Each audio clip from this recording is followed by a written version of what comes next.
This is the story of a mule named Maude, and how in the early days of Spencer's shops, Maude was key to keeping the work going at Southern Railway's steam locomotive repair facility. Now you can imagine, even in the early 1900s, this site sounded and felt very different. Dozens of steam locomotives running at any given time, smoke pouring from the stacks, foremen hollering orders, the clanging of tools, workers doing the hard work to keep those engines on the rails. But on Sundays, much of that work had to stop. Blue laws in the state of North Carolina at the time prohibited the running of trains on Sundays.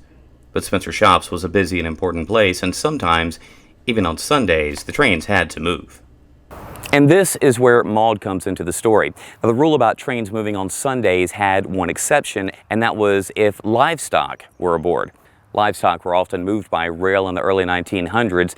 Here at Spencer's Shops, those animals would be offloaded down here on the south end of the property, fed, watered, given a break from riding the rails before reboarding the train and continuing to their destination.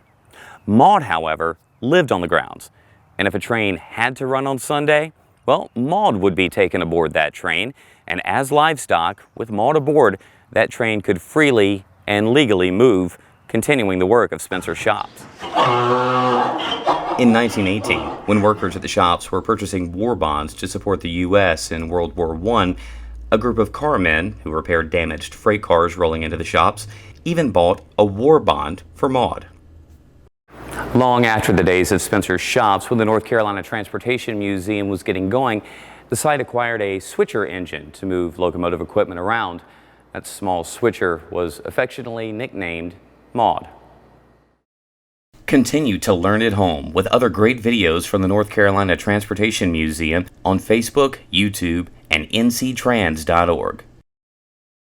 The North Carolina Transportation Museum in Spencer is the museum that moves you.